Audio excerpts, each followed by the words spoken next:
नमस्कार मित्रों, welcome to my channel ज्ञान एक खोज। आज हम चर्चा करेंगे गंड मूल नक्षत्रों के बारे में। आपने सुना होगा कि बच्चा का जन्म सतैसा में पड़ा है या नहीं, बहुत सारे लोग पूछते हैं। तो सतैसा अर्थात कहने का मतलब गंड मूल नक्षत्र में हुआ है जन्म। और ये गंड मूल नक्षत्र होते हैं 6।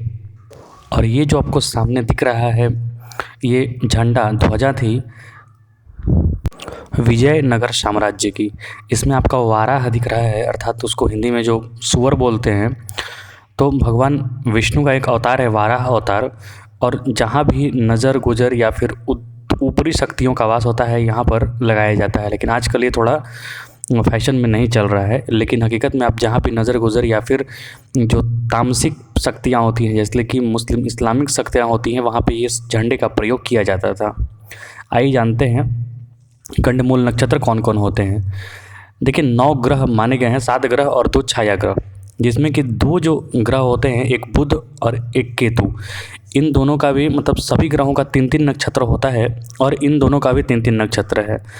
इन बुध का तीनों नक्षत्र और केतु के तीनों नक्षत्र में जन्मे बालक का जन्म सतैसा या फिर गंडमूल नक्षत्र में माना जाता है। बुध का तीनों नक्षत्र ज्येष्ठा, आश्लेषा और रेवती।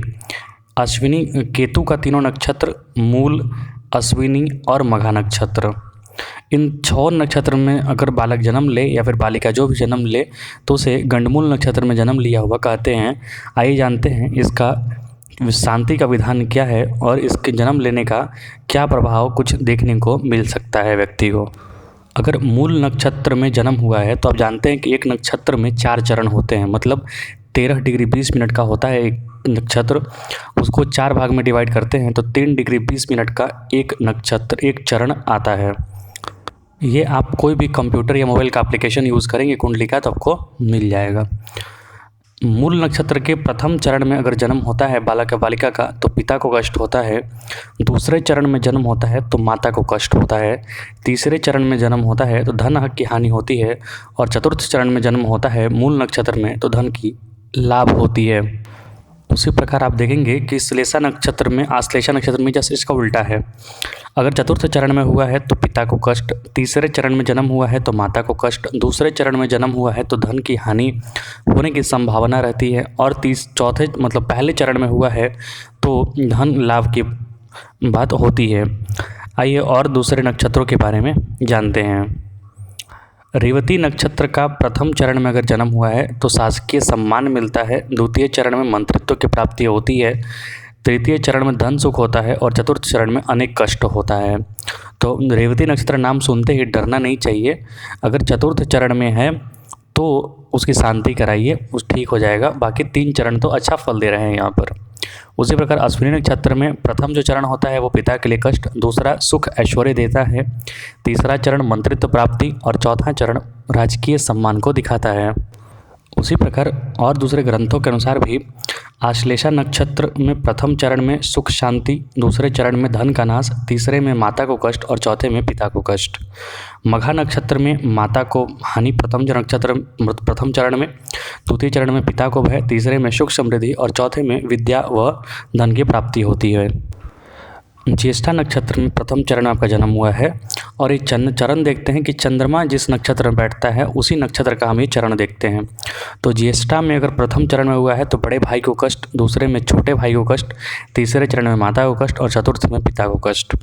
उसी प्रकार मूल नक्षत्र में अगर प्रथम चरण में हुआ है तो पिता को कष्ट, दूसरे में माता को कष्ट, तीसरे में धन की हानि और चौथे में सुख समृद्धि मिलता है।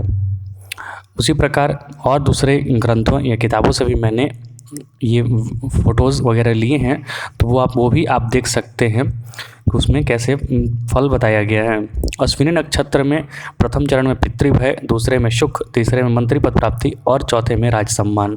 तो आप यहाँ पर देख सकते हैं कि वो जो 6 गड्डांत योग बताए गए हैं उसमें सारे चरण में खराब फल नहीं मिलता है, कुछ में ही सिर्फ खराब फल मिलता है। जैसे कि अश्विनी जो है नक्षत्रों की सबसे पहली जो स्टार्ट होता है नक्षत्र, वहीं से स्टार्ट होता है अश्विनी से, उसके पहले चरण में खराब फल है, बाकी 2 चरण में खराब फल नहीं है। उसी प्रकार रेवती जो है, रेवती में नक्षत्रों की सीरीज समाप्त होती है 27 नक्षत्र की। तो उसमें भी पहला, दूसरा और तीसरा चरण जो है वो ख़राब फल नहीं देते हैं, सिर्फ चतुर्थ चरण ख़राब फल देता है। तो सिर्फ सुन लेने से आप डरिए नहीं, आप उसको चेक कीजिए कि कौन से चरण में आपका जन्म हुआ है। वैसे भी राशियों को होता है 4-4 भाग में बांटा गया है, पहला 4, दूसरा 4 और तीसरा 4, मतलब 12 राशियों में बांटा गया है। अब मूल की शांति कैसे होगी, आइए दूसरे ऋषियों के हिसाब से जानते हैं। कश्यप ऋषि ने बताया है, तद दोष समनार्थम हिम शांति कुर्यात प्रयत्न, मतलब जो दोष आपको दिखाए गए हैं उसकी शांति जरूर करवानी चाहिए। नारद जी ने लिखा है, तस्मात् शांति प्रकुर्वीत यत्नाद विधि पूर्वकम, सूतक समाप्त होने पर शांति करें, यदि संभव हो तो जातक मात्र जन्म के तुरंत बाद ही समाप्त शांति करें। यदि माता स्नान आदि में समर्थ हो तो भी सूतक के अंत में करें, जो सूतक लगभग 6 दिन में समाप्त होता है। यदि यहाँ संभव न हो पाया प्रथम पक्ष में, तो 1 मास के भीतर जन्म के तुरंत बाद नक्षत्र की शांति कराएं। और इसीलिए कहा जाता है 27, क्योंकि जो चंद्रमा है पूरा जो राशि चक्र 27 नक्षत्र होता है उसको कंप्लीट करने में लगभग 27 दिन लेता है। तो मान लीजिए अगर अश्विनी नक्षत्र में जन्म हुआ है तो वापस अश्विनी नक्षत्र में चंद्रमा को आने में 1 माह मतलब 27 दिन लग जाता है। इसीलिए इसे 27 भी कहा जाता है, क्योंकि वापस वहीं स्थान पर पहुंचने में चंद्रमा को लगभग 27 दिन का समय लग जाता है। तो उस समय भी शांति करा लेनी चाहिए। अगर उस समय नहीं करवा पाएँ तो 1 वर्ष के भीतर आपको जब भी वो नक्षत्र आए तो उसकी शांति करानी चाहिए। शास्त्रोक्त त्रिय खलु सूतकांते मासे तृतीयस्थ वत्सरांते, मतलब 3 विधि बताई गई है। एक तो पहला जब जन्म लेते ही पहले पक्ष में, फिर दूसरा जब चंद्रमा 1 मास में वापस उसी नक्षत्र में आए, तीसरा जब 1 वर्ष जन्म हो जाए और जब चंद्रमा उसी नक्षत्र में वापस आए तो भी करवा सकते हैं। यदि इन तीनों में आपने ग्रह शांति नहीं करवाई तो जन्म नक्षत्र जब भी पड़े उसके बाद शांति अवश्य करवाएं। प्रत्येक अवस्था में विवाह संस्कार से पूर्व यह शांति करवा लेनी चाहिए, अन्यथा बीच बीच में बाद में कष्ट आते हैं और लोग समझ नहीं पाते हैं कि अचानक से कष्ट आ कैसे रहा है। अब गंड का अपवाद क्या होता है, जैसे कि महर्षि गर्ग के मत अनुसार रविवार को अगर अश्विनी में जन्म हो या सूर्य या बुधवार को ज्येष्ठा, रेवती, अनुराधा, हस्त, चित्रा, स्वाति का जन्म हो तो नक्षत्र जन्म दोष कम होता है। मतलब लिखा उन्होंने, रवि युक्ता अश्विनी सौम्यादित्य हस्तादिकम त्रयम मैत्रम च रेवती ज्येष्ठम तदा मूलम च दोषकृतम। महर्षि बद्रायण के मत से गंड नक्षत्र में चंद्रमा यदि लगने से कोई संबंध ना बना रहा हो या फिर विशेषतया दृष्टि संबंध ना बनाता हो तो गंड दोष में कमी होती है। अर्थात अगर आपका लगन जो है मान लीजिए कर्क है या फिर मेष है, लेकिन जो चंद्रमा है वो न मेष में आपके जो लगन है वहाँ पर बैठा भी नहीं है, और आपका जो लगन का स्वामी मान लीजिए मेष का मंगल है तो मंगल से कोई संबंध न बना रहा हो तो गंड दोष कम लगता है, गंड दोष ज़्यादा प्रभावी नहीं होता है।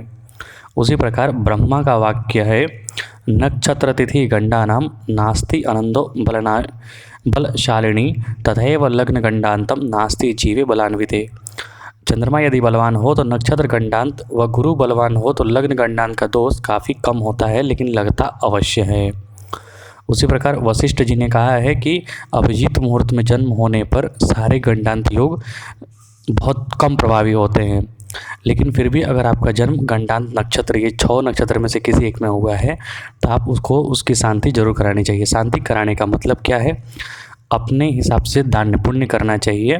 और जो भी नक्षत्र, जैसे कि मान लीजिए बुध का नक्षत्र है तो नवग्रह स्तोत्र का जप करना चाहिए।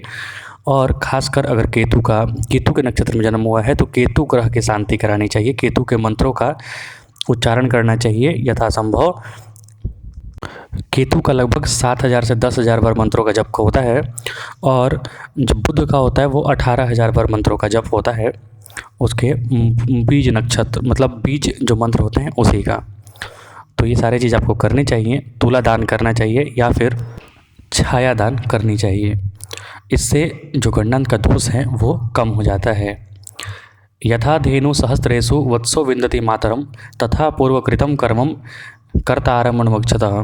जिस प्रकार हजारों गायों के भीड़ में भी एक बछड़ा जो है अपनी माता के पास जाकर दूध पीता है, उसी प्रकार आपने कितना अगर कोई गलत कार्य किया है तो वो जो पाप कर्म है वो जो आपने कर्म किया हुआ है उसका फल आपका पीछा करते हुए आप कहीं भी चले जाएं, कहीं भी छिप जाएं, अगर आपको लगता है कि पाप करके हम विदेश भाग जाते हैं, फिर भी आपने जो पाप किया उसका फल आपको भोगना होगा।